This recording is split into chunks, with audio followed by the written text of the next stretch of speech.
Muito bem, pessoal. Então a gente já está caminhando aí para o final aqui dessa parte aí do encéfalo canônico. E o que eu queria mostrar na aula de hoje é uma coisa que a gente já tem falado bastante aí ao longo desse curso e que a gente trabalhou isso aí sem demonstrar, que é o teorema da equipartição. Então a aula de hoje vai ser somente sobre o teorema da equipartição. A gente usou isso aí, eu acho que algumas vezes, talvez até umas 4 vezes aí ao longo do nosso curso aí, só que a gente não tinha ainda ferramentas, não tinha as ferramentas necessárias aí para a gente poder demonstrar, né? Agora a gente tem, certo? E eu gostaria de demonstrar esse teorema da equipartição para vocês na aula de hoje, né? Só para lembrá-los, né, o que diz o teorema da equipartição? Ele diz o seguinte, que cada termo quadrático da Hamiltoniana contribui com 1/2 de kBt para a energia total, ou energia interna, né? Porque a energia total do sistema. Só que do sistema clássico, vou deixar bem claro aqui, porque esse teorema ele só vale para sistemas clássicos. Tá? Então, cada termo quadrático da Hamiltoniana contribui com 1/2 de kBt para a energia total de um sistema clássico. Ou de um sistema clássico, né? Ô, Um sistema Fabiano, clássico. você ainda tá compartilhando a tela do seu computador, viu? Só Ah, te. tá. Ótimo. Deixa eu parar aqui, então. Mas isso comprometeu vocês verem o que está acontecendo aqui ou não? Não, é porque eu esqueci de fixar a sua Uhum. outra apresentação, sabe? Aí Certo. foi pra tela do computador. Eu vou até desligar minha câmera também, que aí já fica menos pesado aqui a transmissão, né? Então, muito bem. Espero que vocês estejam vendo nítido aí o que eu estou escrevendo, né? Acho que está tudo bem, né?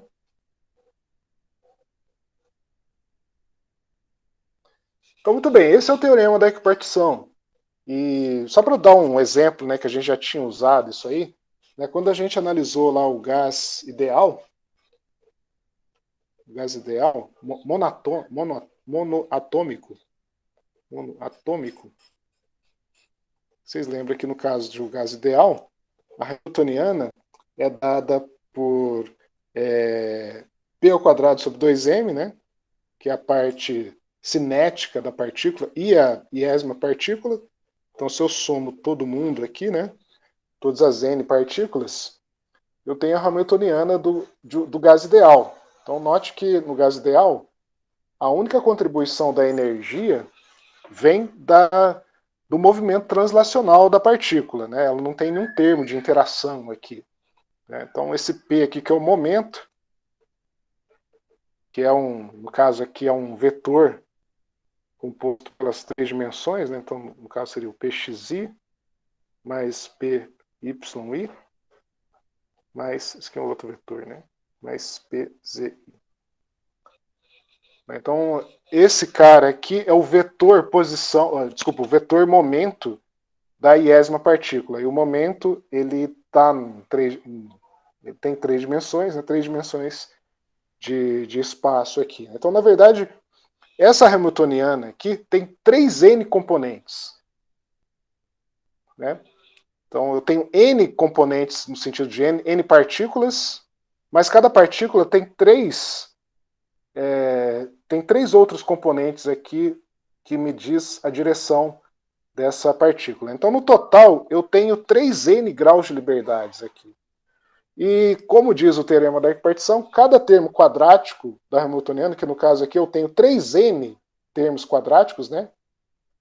N partículas, e cada partícula tem 3 graus de liberdade, então eu tenho 3n termos quadráticos nessa Hamiltoniana. Então a energia desse sistema, desse gás ideal aqui, vai ser simplesmente 3N vezes 1 meio de kBt. Né? 3N meio de kBt. Ou seja, a energia é 3 meios de N kBt. Muito bem, isso aí é o resultado usando o teorema da repartição, né? Sem demonstrar nada. Eu simplesmente peguei o que está me dizendo esse postulado aqui e apliquei. Né? Então a energia, dado esse teorema da repartição, me dá 3 meios de N kBt. Mas e agora com a nossa, com o nosso arcabouço aí de mecânica estatística, vamos tentar demonstrar esse teorema, né? Vamos demonstrar por que saindo disso aqui eu chego nisso aqui, né? Ou melhor, por que saindo disso aqui eu chego nisso aqui, né? Então, o que eu quero fazer alguém está perguntando alguma coisa aqui? Acho que alguém está querendo participar. Alguém está chamando para participar aqui. Eu acho que já entrou, porque eu não consegui ver mais nada aqui. Tá tudo ok aí, né? Então, o que eu quero fazer aqui agora é partir do zero, né? Então, eu quero saber uma espécie de valor médio de energia, certo? Usando o arcabouço da mecânica estatística. O valor médio da energia significa eu saber o valor médio dessa quantidade aqui. Então, eu quero fazer esse cálculo, fazer esse valor médio, onde esses brackets aqui significam valores médios, né? o valor esperado, né, na verdade. E o valor esperado sempre é obtido a partir de uma distribuição de probabilidades. Né? No caso, eu tenho que usar a distribuição de probabilidades de que eu obtenha um certo estado microscópico Ni, né, dessa quantidade que eu estou interessado em calcular o valor esperado. Né? Aqui essa somatória varre todos os microestados possíveis do meu sistema. Né? Então, só para colocar explicitamente, essa probabilidade aqui a gente já obteve na aula passada, né? Ela é dada por 1z exponencial de menos beta e a energia desse microestado associado. Beta é o inverso da temperatura, né? A gente definiu na aula passada.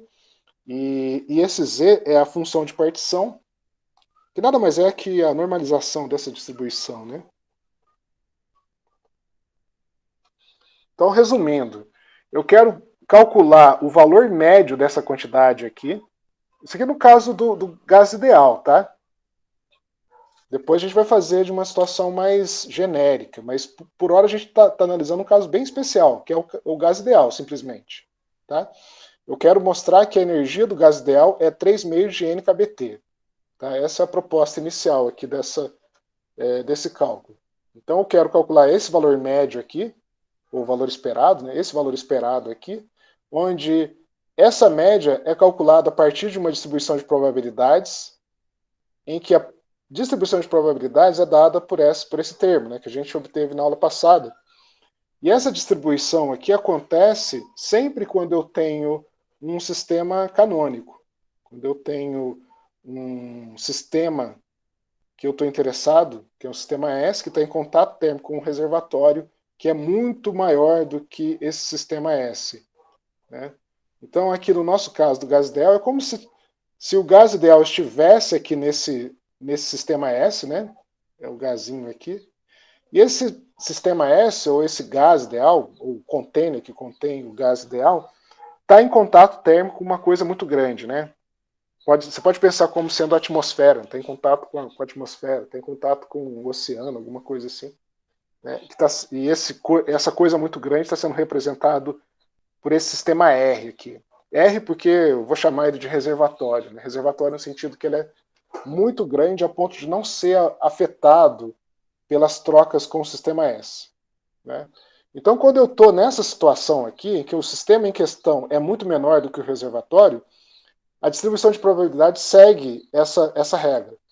Esse termo aqui é chamado peso de Boltzmann. Né? Peso de Boltzmann.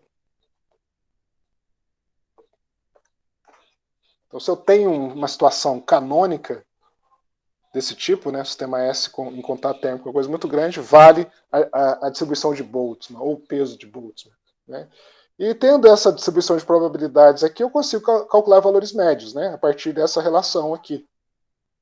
E é exatamente isso que eu quero fazer. Eu quero calcular o valor médio desse cara usando essa distribuição. Né? Então vamos fazer a conta. Né? Aliás, primeira coisa que eu queria fazer, antes de fazer a conta propriamente dita,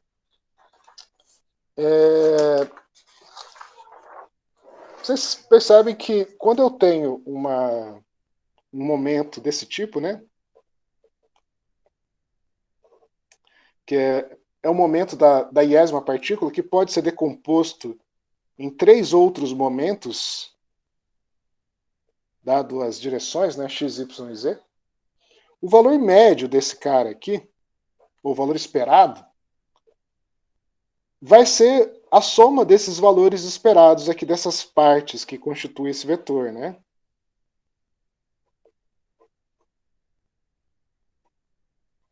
Ok? Só que pelo princípio da independência dos movimentos, né, aquele princípio de Galileu, esses 3 componentes aqui são idênticos, né? Não existe nenhuma direção que é privilegiada em relação à outra. Né? Então, numa ótima aproximação, eu posso dizer que esse valor esperado aqui nada mais é do que 3 vezes o valor esperado de uma das componentes. Certo? Então aqui eu estou dizendo, quando eu faço essa substituição aqui, eu estou dizendo que não existe direção que é privilegiada. Todas as direções são tem a mesma probabilidade, né, de serem encontradas. Né? Então basta que eu ache o valor esperado de uma das componentes, e aí basta multiplicar por 3 para eu ter o valor esperado do momento, do vetor momento da partícula. Né? Então, se eu quero fazer essa média aqui, né, basta eu saber fazer o valor esperado de uma componente unidimensional do meu sistema. Né? Então, reescrevendo aqui, o valor esperado da energia, então vai ser igual a somatória de 1 sobre 2m, valor esperado do PI ao quadrado, que por sua vez vai ser 1 sobre 2m, 2m é constante, né? Então passa para fora aqui. Aqui, desculpa, eu acho que eu fiz uma coisa. Aqui seria. Aqui eu gostaria de fazer o quadrado aqui para os meus propósitos, né? Certo? Vou substituir por quadrado aqui sem perda de generalidade, né? Então eu vou ter que 1 sobre 2m vai ser igual a somatória ou 3 vezes a somatória do valor esperado de PI na direção x ao quadrado, onde i vai de 1 até n. Né? Então basta que eu saiba esse valor esperado aqui e, consequentemente, eu vou saber o valor esperado da energia. Então meu problema agora consiste em saber esse cara aqui. Então eu quero saber o valor esperado dessa componente aí do momento da minha partícula. Como é que eu faço isso aqui, né? Então vamos lá. Pix quadrado vai ser eu somar sobre todas as microconfigurações do meu sistema, Px ao quadrado. Né? A somatória vai sobre todas as microconfigurações. Essa é a definição aqui de distribuição de probabilidades e valores médios a partir da distribuição de probabilidade. Né? Eu quero calcular o valor médio a partir dessa distribuição. Então, eu varro sobre todas as possibilidades dessa probabilidade aqui. No caso do gás ideal, varrer sobre todas as microconfigurações significa eu percorrer todos os valores possíveis dos momentos. Né? Então, varrer sobre todas as posições possíveis, os valores possíveis dos momentos, significa eu fazer essas integrais varrendo todos os momentos da partícula 1, aqui no caso é um vetorzinho, né? todos os momentos da partícula 2, e assim por diante até a enésima partícula. Né? Então, essa somatória aqui que eu estou me referindo significa eu varrer todas as possibilidades de valores dos momentos de cada uma das partículas. Né? E essa probabilidade aqui fica sendo e elevado a menos beta, somatória da energia total do meu sistema, né, que no caso seria pi quadrado sobre 2m. Eu varro sobre todas as partículas. Aqui, claro, eu vou ter a função de partição. Né? E aí, agora sim, o termo que eu estou fazendo a integração, né? Que no caso seria px ao quadrado. Né? Então eu preciso fazer essa integral aqui agora. Né? Essa integral poderia ser muito difícil se eu não tivesse algumas cartas aqui na manga. Né? Por exemplo, esse termo aqui é um termo desacoplado. Né? As partículas não interagem entre elas. Então, eu tenho uma somatória como argumento do exponencial. Uma somatória no argumento do exponencial significa que eu posso reescrever essa parte aqui como sendo um produtório. Sendo um produtório, cada termo desse produto se acopla a um desses termos aqui dessas integrações. Né? Então, no final das contas, se vocês pensarem um pouquinho aí, vocês vão perceber que cada termo aqui se acopla com o seu respectivo termo aqui e, consequentemente, se anula com os termos que estão contidos aqui no Z. O único termo que não vai se anular com o termo aqui de baixo é exatamente o px dessa somatória. Né? E quando isso acontece, então, ou quando eu faço esse cálculo, eu vou perceber que o único termo que não se anula vai ser o termo que depende de px e elevado a menos beta px quadrado sobre 2m vezes px ao quadrado. E aqui agora eu preciso reescrever o z. Agora, a única parte do z que sobra aqui é o z1, que é a parte do z que diz respeito com px. Então, meu z1 aqui nada mais é do que a integral de px ao quadrado e elevado a menos beta px ao quadrado dividido por 2m. Então, dessa integral aqui, que tem n termos, me resta apenas um dos termos dessa integral. Só o termo que está relacionado com px. Né? Então, agora eu tenho uma integral simples agora. Né? Aqui eu tenho n integrais, que se reduzem a apenas uma integral. Né? E como é que eu faço agora essa integral? Que aparentemente é simples no sentido que é só uma, mas eu ainda preciso de mais um truque aqui. E o truque é um truque que a gente já vem usando aí ao longo das aulas. Né? A gente já usou isso aí para fazer alguns exercícios. E o truque é o seguinte: se eu derivar o termo e menos beta px ao quadrado sobre 2m, se eu derivar esse cara em relação a beta, vocês percebem que isso aqui vai dar as integrais derivadas simples, né? Dá menos px ao quadrado sobre 2m vezes exponencial de menos beta px quadrado sobre 2m. Né? Então note que aparece o px quadrado aqui, multiplicando esse exponencial. E é exatamente esse termo que está aqui nessa minha integração. Né? Então eu posso substituir esse termo aqui por essa derivada. Isso vai ser interessante para mim, porque eu sei que a integral da derivada é a derivada da integral. Né? Então eu vou poder mudar a ordem de integral e derivada aqui, e no final eu vou ter uma integração apenas do exponencial, sem esse termo px quadrado me atrapalhando aqui. Nesse momento aqui, esse px quadrado me atrapalha fazer uma integral aqui, né? Torna complicado fazer integral. Ao fazer esse truque, esse px quadrado aqui vai embora. E aí eu tenho uma integral simples que eu sei resolver facilmente, né?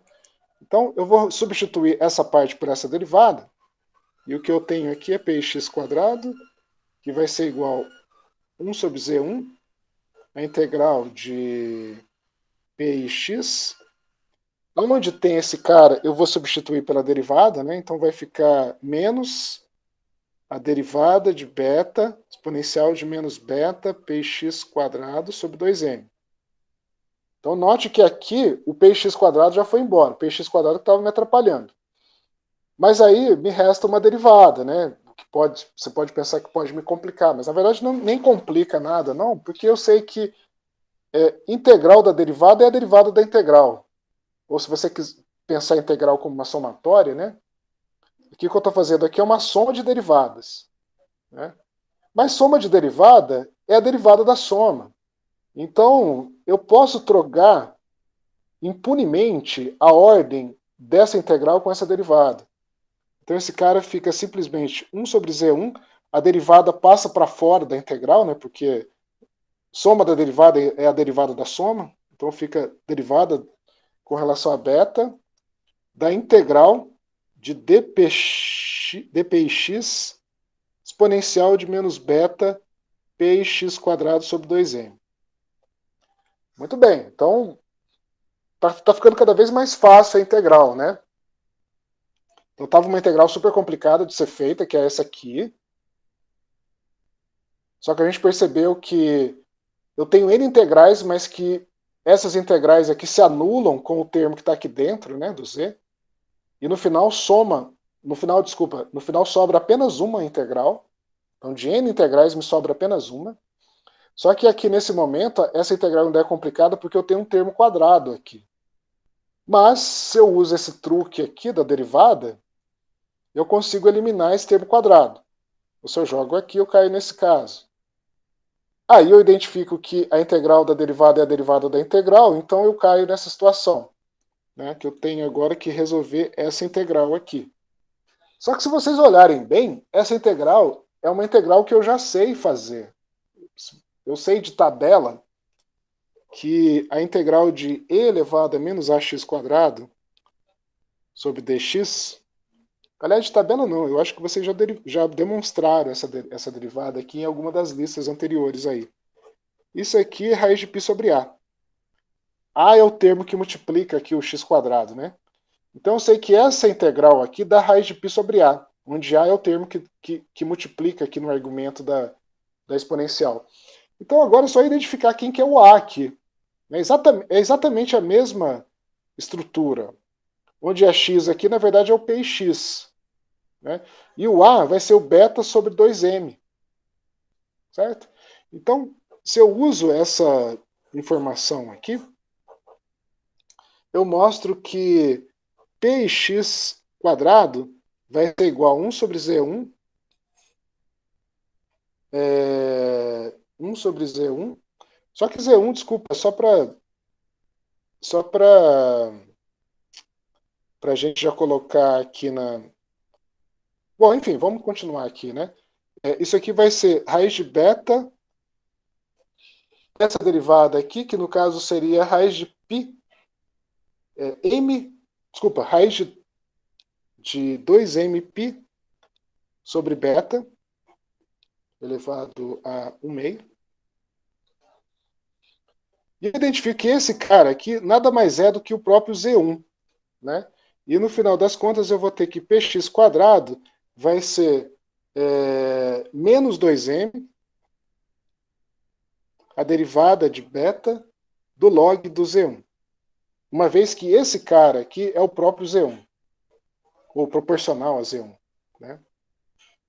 Então basta que eu saiba quem que é o z1, que é a função de partição de uma única partícula, né, vamos dizer assim, eu consigo saber qual que é o valor do meu px, né?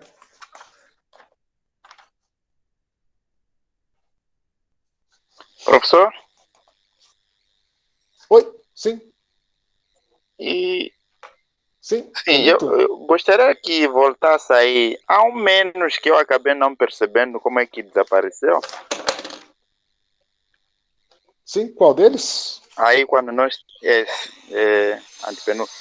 temos aí o px ao quadrado a ser igual a menos 1 sobre z1. Depois em frente desaparece o menos 1. Mais para Aqui? Exatamente. Aqui? Sim, sim. Esse menos Z1, ele veio daqui, eu acredito, né? Sim, sim. Então, eu não Ele veio percebi daqui. como é que desapareceu. Vamos fazer aqui de novo. Ó. Aqui, então, no caso, teria esse menos 1 também. Concordo com você. Aqui, vou fazer o seguinte, vou apagar aqui e a gente vai fazer de novo essa conta aqui. Deixa eu pegar a minha borracha aqui.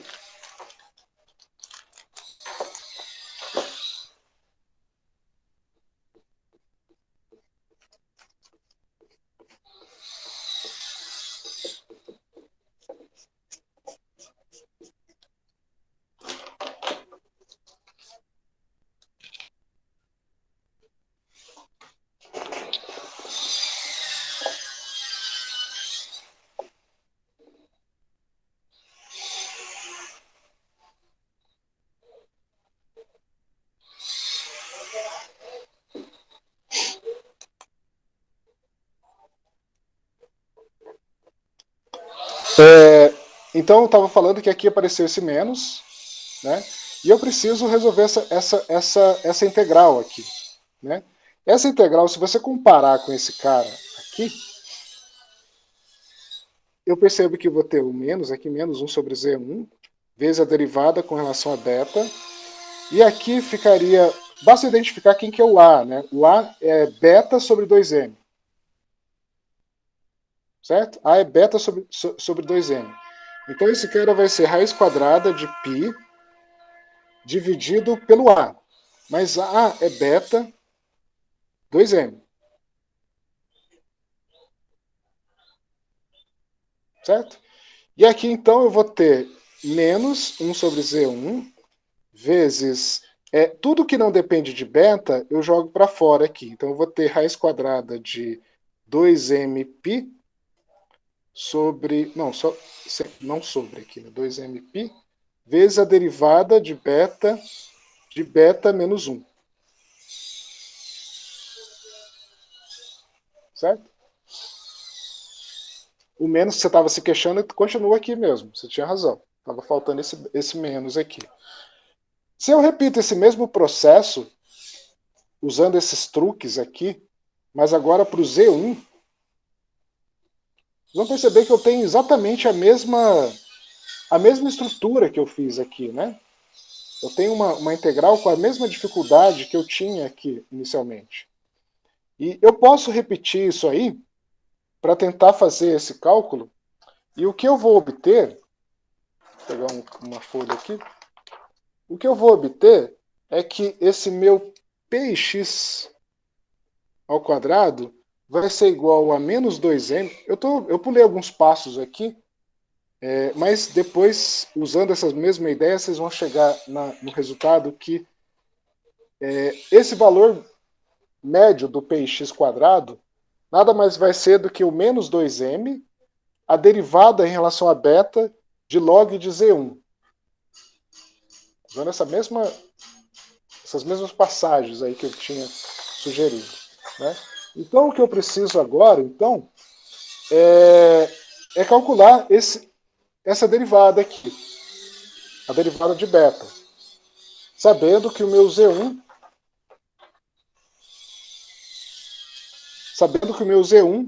é igual a raiz quadrada de 2mπ dividido por beta. Se eu extrair o logaritmo de Z1, eu vou ter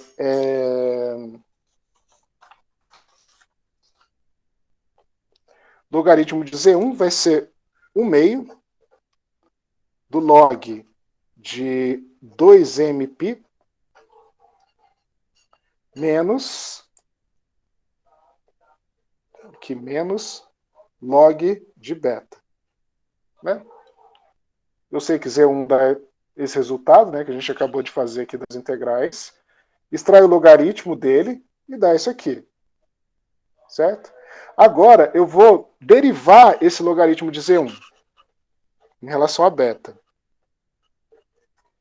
Esse primeiro termo aqui não depende de beta, então ele dá zero.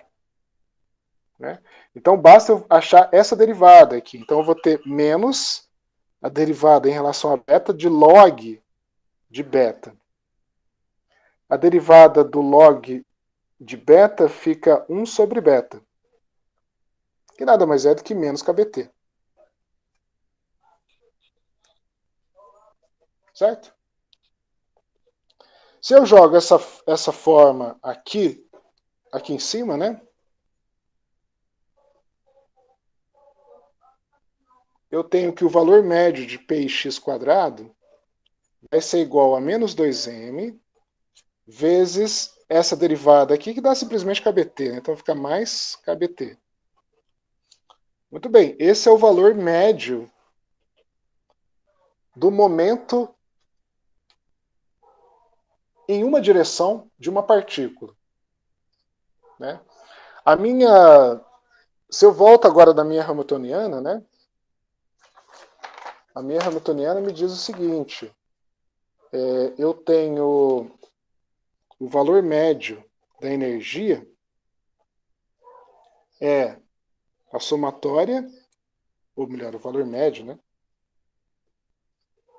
Muito bem, deixar a somatória para fora do valor médio. É P ao quadrado do I sobre 2M. Esse cara aqui é 3 vezes esse, né? Então fica 1 sobre 2M, somatória, 3 vezes esse cara.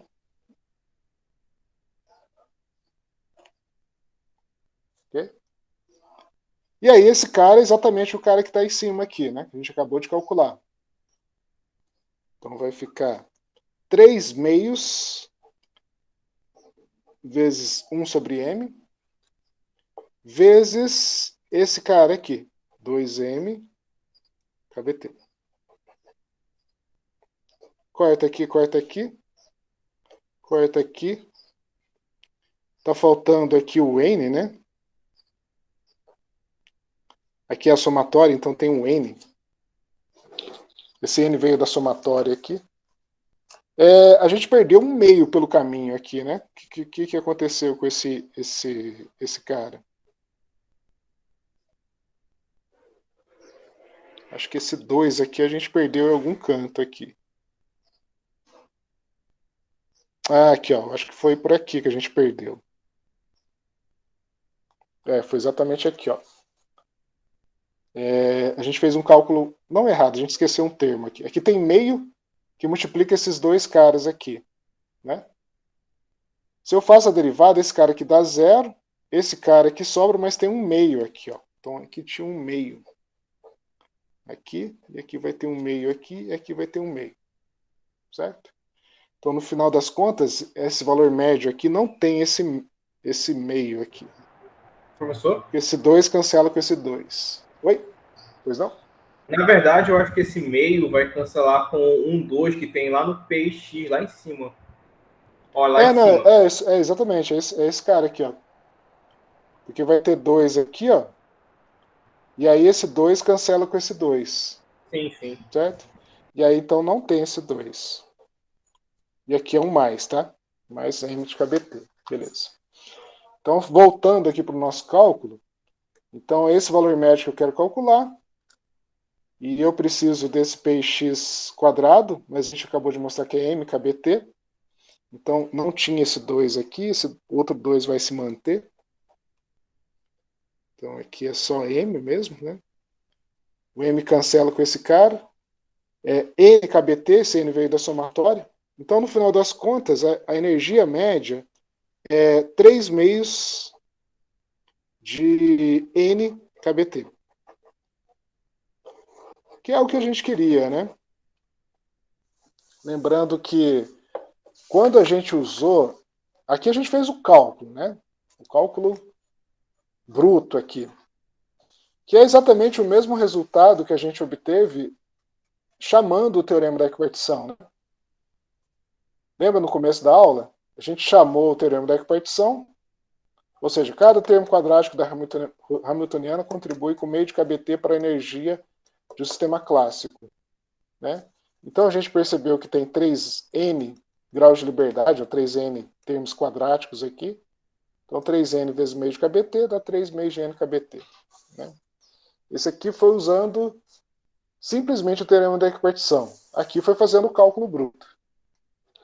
Né? Muito bem, a gente fez o cálculo para uma situação muito simples, né, que é um gás ideal. Então, o gás ideal não tem termos... não tem termos de... não tem termos além de translações aqui na Hamiltoniana, né? Então, é uma situação muito simples.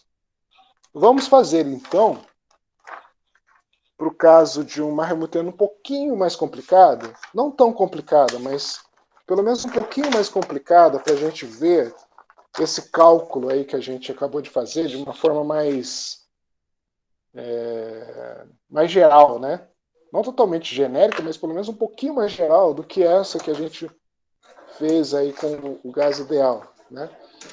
E o sistema que eu pensei em apresentar para vocês, que não fosse tão complicado, mas que fosse um pouquinho mais complicado do que o gás ideal, é o caso de um gás ideal que vibra. Um gás ideal cujas partículas vibram. Certo? O que seria isso? Né? Suponha que eu tenho lá o container, eu tenho as partículazinhas que estão se movimentando aqui, elas continuam sem interagir umas com as outras, tá? Então, esse aqui, essa setinha representa o movimento translacional das partículas, né? Vamos supor que, além desse movimento translacional, elas, as partículas, elas vibram. Elas estão vibrando. Ao se movimentar, elas vibram. Né? Então, eu posso pensar que elas têm uma molinha aqui, em cada uma delas, que faz com que elas se movimentem de forma oscilatória aqui em torno do centro de massa delas, né? Então, isso aí nada mais é do que um problema de N osciladores harmônicos independentes e que se movimentam, né? O movimento de N osciladores harmônicos. E a Hamiltoniana disso aí, eu tenho N partículas, né? Cada partícula tem a sua componente de momento, que no caso seria Pi quadrado. Aqui poderia ser vetor, mas só para simplificar o negócio, né? Eu estou interessado em coisas mais específicas. Eu vou supor que essas partículas aqui, elas estão apenas no universo unidimensional. Tá? Eu sei que, na realidade, ela está no universo tridimensional, mas os meus propósitos aqui, basta eu considerar que essas partículas estão nesse movimento translacional unidimensional. Tá? Então isso aí facilita, porque agora esse cara aqui não é um vetor, ele é simplesmente um escalar aqui, né? Uma vez que é um escalar que está ao longo de uma linha. Representa o momento dela ao longo de uma linha. Então, dividido por 2m, esse é o termo translacional da partícula, tá? É idêntico ao contexto que a gente acabou de analisar, né, de um gás ideal. Só que essas partículas também vibram, né? Então eu preciso colocar um termo harmônico aqui nessa Hamiltoniana, que no caso seria 1 meio de m, ômega quadrado, ômega é a frequência de oscilação dessa partícula, e a posição translacional, a posição vibracional dessa partícula, que no caso seria o Q, né? QI significa o deslocamento que essa partícula faz em relação ao seu centro de massa. É o deslocamento que ela faz quando está vibrando, né? Isso é elevado ao quadrado. Então isso aqui nada mais é do que a energia do oscilador harmônico, né? Então é o termo harmônico aqui dessa Hamiltoniana, e esse termo aqui é o termo translacional da partícula. Muito bem, então eu tenho a Hamiltoniana, quero saber a energia. Se eu uso o teorema da equipartição, que diz que cada termo quadrático da Hamiltoniana contribui com meio de KBT, basta eu pensar que eu tenho N termos aqui, né, uma vez que essas partículas estão no universo unidimensional, né, por isso que eu quis facilitar o negócio aqui. Então eu tenho 2N graus de liberdade. Então a minha energia vai ser 2N vezes 1 meio de KBT. Né? Ou seja, eu espero que a minha energia tenha N KBT. Isso a partir do teorema da equipartição. Direto, né? Mas o que eu quero fazer é calcular isso aí, né? Isso aqui vai ser meu gabarito, mas quero saber se ao fazer as contas isso aí dá isso aí mesmo. Né? Então, mais uma vez, o que eu quero fazer é calcular o valor médio da energia, o valor esperado da energia. Se eu aplico esse valor esperado aqui na Hamiltoniana, eu vou ter a somatória de I igual a 1 até N,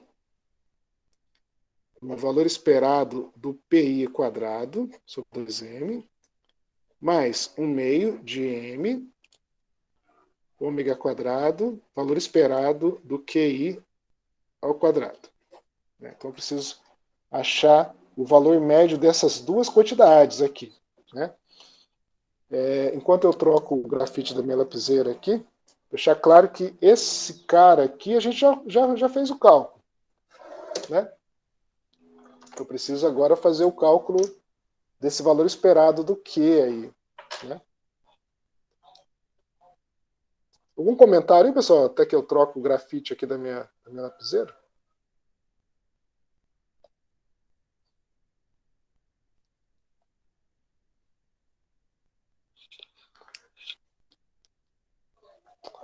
Muito bem, então esse cara aqui, eu já sei, né, de antemão, eu já sei que esse cara aqui, se eu pego lá o rascunho, eu sei que esse cara aqui é M de KBT. Deixa eu achar aqui a parte que a gente fez esse cálculo. Vocês lembram aquela hora lá que a gente fez o cálculo, né? A gente tinha feito o cálculo, a gente achou que era MKBT, que é o mais. Né? Então esse cara aqui a gente já tinha feito a conta, deu M de KBT. Mas agora eu preciso então calcular esse cara aqui, QI quadrado. Quanto que dá isso? Né? Então eu vou usar a mesma ideia. A mesma ideia de que esse valor esperado aqui é calculado fazendo a soma de todos os microestados possíveis do meu sistema, ponderado pela distribuição Pni, onde Pni é o peso de Boltzmann, que é dado por 1 sobre Z, menos beta, a energia do microestado que eu tô considerando. Né?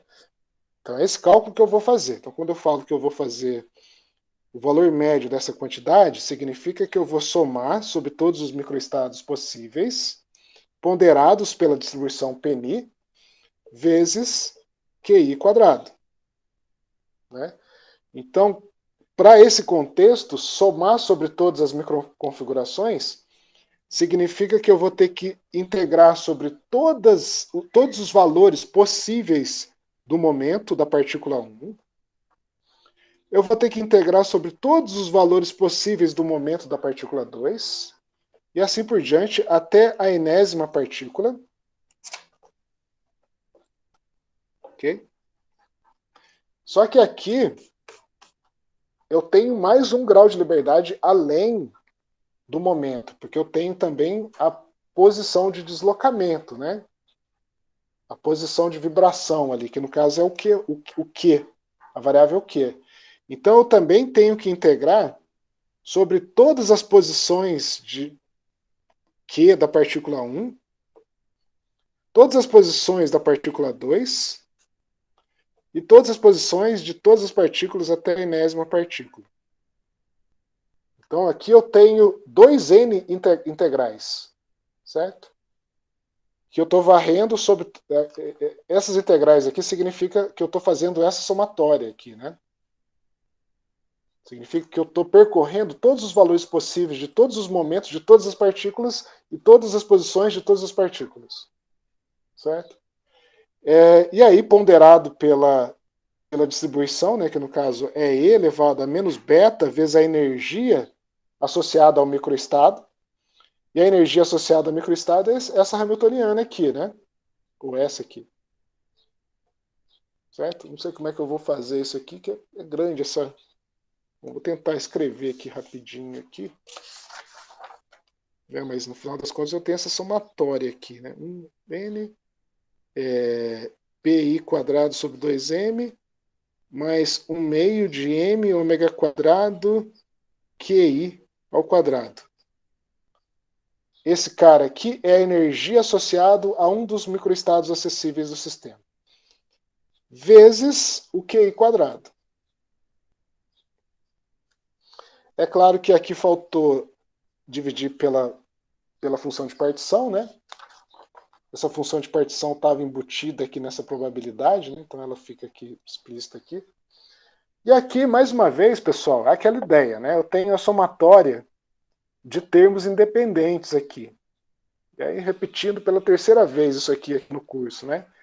Eu tenho uma exponencial cujo argumento é uma somatória, ou seja, eu posso substituir essa somatória aqui por um produtório. E aí cada produto desse produtório se associa ao seu respectivo termo aqui nessa integral. E cada um dos termos dessa integral tem seu respectivo termo aqui embaixo no z. E, consequentemente, eu vou anular todas as integrais aqui. Só vai sobrar uma integral, que é justamente a integral que está associada com esse cara aqui, o QI. O iésimo, a iésima partícula, né? A posição da iésima partícula. Todos os termos aqui, todas as integrais aqui serão anuladas com esse z, exceto um termo dessa integral, né? Então, o que eu vou ter é que esse meu QI quadrado aqui não é mais duas n integrais, mas apenas uma integral, que é associada ao QI. Então, sobra só o termo associado ao QI nessa integral, nesse argumento dessa exponencial, né? Então, fica elevado a meio, esse meio veio daqui, de m ômega quadrado, QI quadrado, vezes QI quadrado, né? Que é esse QI quadrado aqui, né? E aqui agora não é mais o z, porque os termos desse z foram se anulando com os termos aqui de cima, e só me sobra um único termo aqui que eu vou chamar de z1, onde z1 nada mais é do que o termo que sobrou aqui, que está associado ao QI, que é elevado a meio de m ômega quadrado QI quadrado. Aí, mais uma vez, né, eu tenho uma integral aqui que eu não vou dizer que é fácil, mas eu já sei o truque de como fazer isso aqui, né? Então, resumindo, eu tinha 2n integrais, que no final das contas sobra apenas uma integral. E aí aquela ideia, né? Se eu faço uma derivada em relação a beta, e aí eu vou embora com esse termo QI quadrado, e a mesma coisa que a gente fez aí no exercício anterior, né? E se eu fizer essa conta, aí vocês vão fazer em casa, vocês vão mostrar que esse valor médio aqui me dá 1 sobre m ômega quadrado KBT. Esse KBT veio do beta aqui, né? Onde é que está o beta aqui? Acho que o beta está aqui, a gente esqueceu de colocar ele, né? Então, se eu faço essa conta aqui, eu chego nessa expressão. E agora, sabendo esse resultado, basta eu jogar aqui na minha hamiltoniana. Da mesma forma que eu vou pegar esse resultado aqui e vou jogar aqui. Certo? O que eu vou obter com isso, né? Vamos lá, vamos fazer a conta. Então vamos lá. O valor médio da energia, deixa eu colocar aqui. Então, o valor médio da energia vai ser igual a essa somatória. O valor médio de PI quadrado, que a gente já sabe, que é MKBT, dividido por 2m, mais 1/2 de m, ômega quadrado, vezes o QI quadrado médio. A gente acabou de fazer o cálculo aqui, a gente descobriu que é 1 sobre m ômega quadrado kBt. Né? Beleza? Então agora aqui é só a gente ir cortando o termo, né? Esse m cancela com esse m cancela com esse, ômega quadrado cancela com ômega quadrado. Então essa energia média vai ser kBt sobre 2 vezes n. Então, n sobre 2 kBt, que é esse cara aqui, mais meio de n kBt. Ou seja, o valor esperado da energia vai ser meio mais meio dá 1, né? Então fica simplesmente n kBt.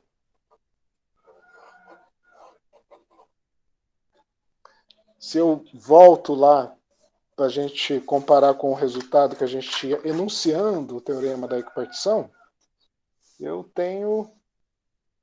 cheguei no valor correto. Né? Então note que nesse caso aqui a gente chamou o teorema da equipartição e falamos assim, ó, vamos ver quantos termos quadráticos que tem nessa hamiltoniana. Ah, eu tenho n termos quadráticos aqui, n termos quadráticos aqui. Então eu tenho 2n termos quadráticos. Então o número de termos quadráticos vezes o meio de kBt. Então dá n kBt. Isso através do teorema da equipartição. Ao fazer a conta usando o ensemble canônico, a gente chega no mesmo resultado, n kBt. Né? Então, muito bem. Então, a princípio, o teorema da equipartição funciona. Né? Só que a gente fez para casos particulares. Eu gostaria de finalizar a aula de hoje tentando propor uma hamiltoniana genérica, mas que tenha pelo menos um termo quadrático, certo? E aí mostrar que esse meio de kBt surge independente do sistema que eu estou analisando, desde que seja sistema clássico, na verdade. Né? Eu não vou chegar nesse nível de detalhe da demonstração para mostrar que só vale para sistema clássico, mas eu vou pelo menos chegar no resultado de que se eu tenho um termo quadrático para essa hamiltoniana, automaticamente eu vou ter uma contribuição de meio de kBt para a energia. Tá? Então, o que eu vou tentar colocar aqui um hamiltoniano bem genérico, certo? Então, suponha que eu tenho o seguinte hamiltoniano, tá? Agora é um sistema genérico, tá? Já não é mais um caso particular como foram esses dois que eu acabei de colocar para vocês, tá? O primeiro aqui foi o gás ideal, bem específico. O segundo era um gás ideal que tinha vibrações, né? As partículas vibravam, além de translacionarem. Então eu vou colocar aqui um hamiltoniano genérico.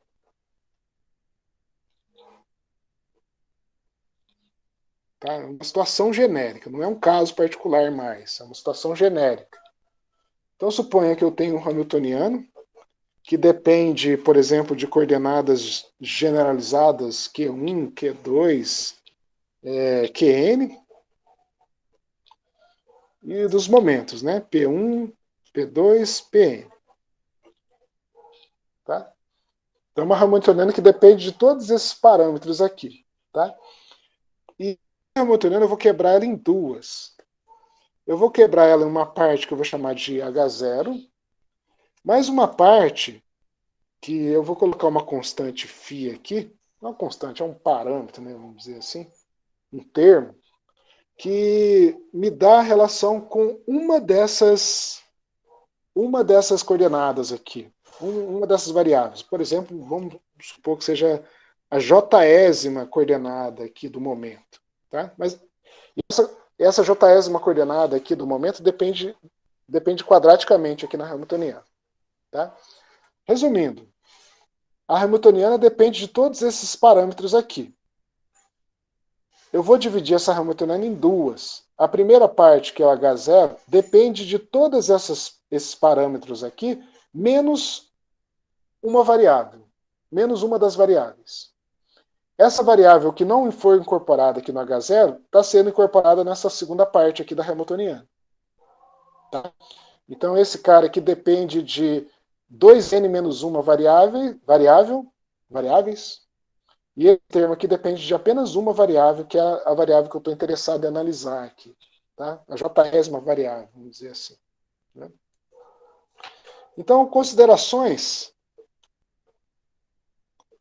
para que eu possa demonstrar o teorema da equipartição, eu vou considerar primeiro que esse H0 e φ, esse parâmetro aqui que está representando o termo que multiplica aqui essa jésima variável, né? Esses termos são independentes de PJ. Tá?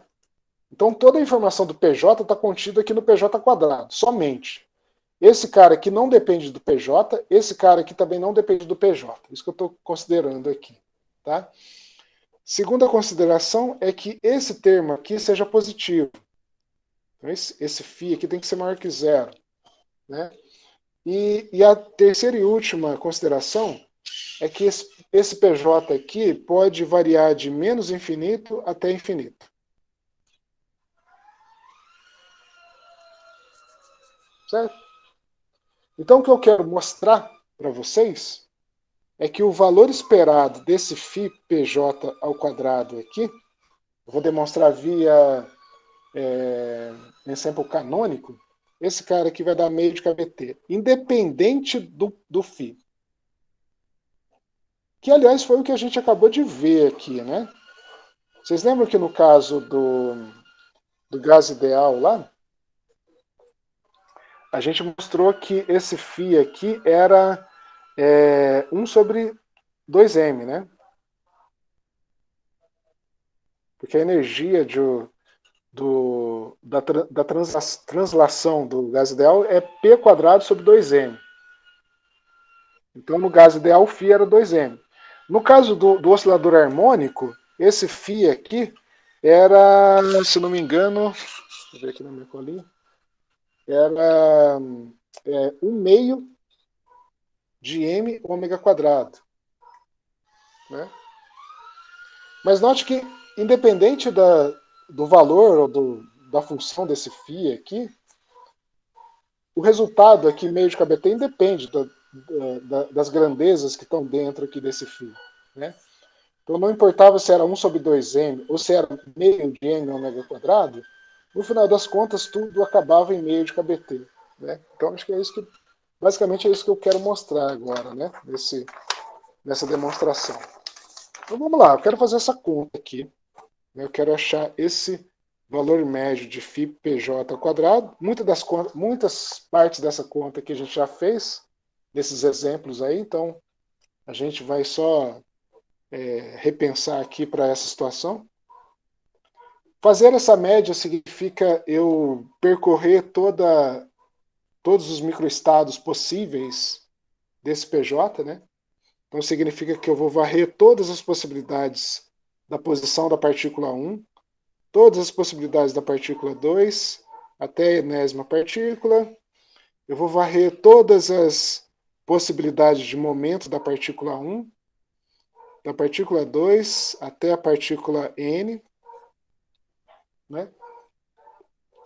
Eu vou ponderar pelo peso de Boltzmann, que é E elevado a menos beta vezes a energia do sistema, que no caso é H0, mais o φ de PJ ao quadrado, né? Nada mais é do que a hamiltoniana geral do sistema. Essa é a energia do microestado. E, é claro, eu vou multiplicar pelo termo aqui que está sendo calculado o valor esperado. Né? Então, no caso, seria o φ vezes PJ ao quadrado. E aqui eu divido pela função de partição, que no caso é dq1 até o dqn, dp1 até o dpn, elevado a menos beta h0 mais o φ PJ ao quadrado. Esse cara aqui de baixo que nada mais é do que a função de partição, né? É o z. Só que aqui eu escrevi de forma explícita. Eu fiz lá nos exercícios anteriores, devia ter feito, né? Para ficar bem claro como é que cancela os termos aqui, né? Mas, enfim, estou fazendo agora. Então, aquela ideia, né? Eu tenho uma exponencial aqui que tem esse termo. Esse termo aqui vai se acoplar ao seu respectivo aqui dentro desses dois n termos. A grande maioria das integrais aqui vão cancelar com os termos aqui de baixo, né? A única parte dessas integrais que não vão cancelar com o termo aqui de baixo é justamente a parte que está associada com o jésimo, a jésima contribuição aqui do momento, né? Então, essa integração aqui, que tem duas n integrais, no final das contas, se resume a apenas uma integral, que é a integral associada com o PJ.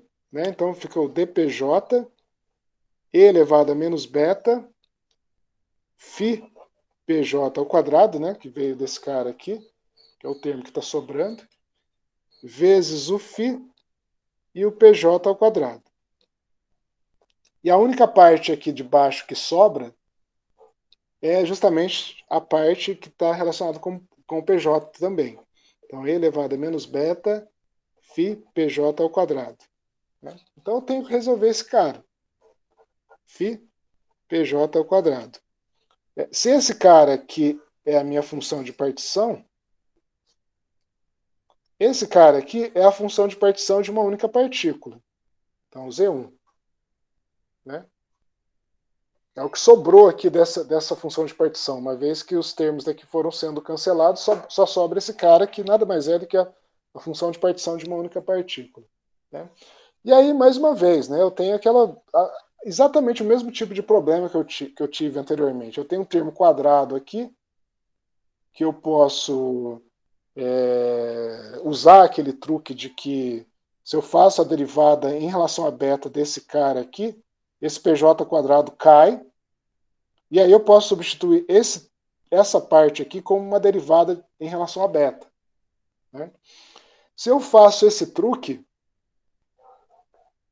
eu vou perceber que eu vou conseguir calcular que o meu Z1 vai ser igual a raiz de π sobre beta φ.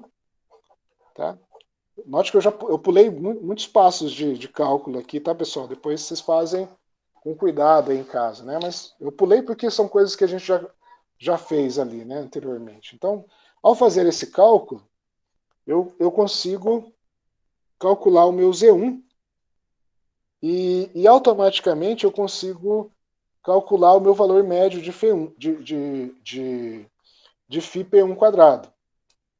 Se eu faço isso, eu vou chegar que esse valor médio aqui, ele nada mais é do que menos 1 sobre Z1, a derivada em relação a beta, né? A derivada em relação a beta surge naquele truque lá que a gente comentou, né?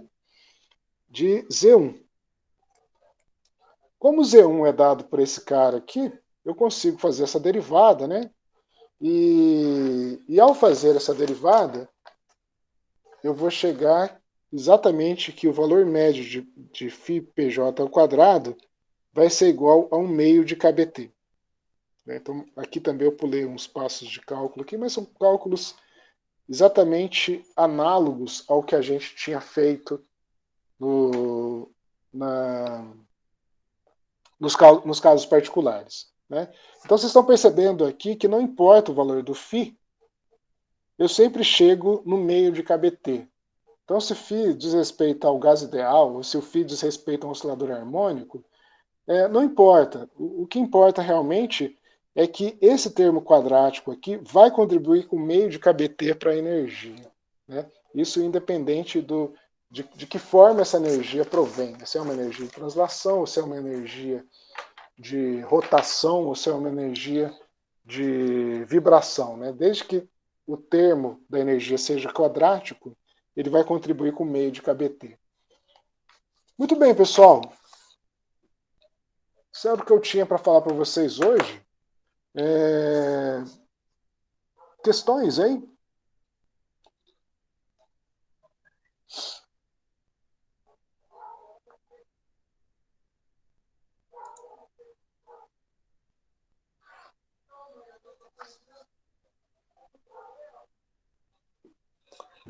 Muito bem, pessoal. Eu coloquei uma lista para vocês. Não havendo questões aqui, eu vou até interromper então a gravação, que a gente já pode conversar com mais cuidado, né? Interromper aqui.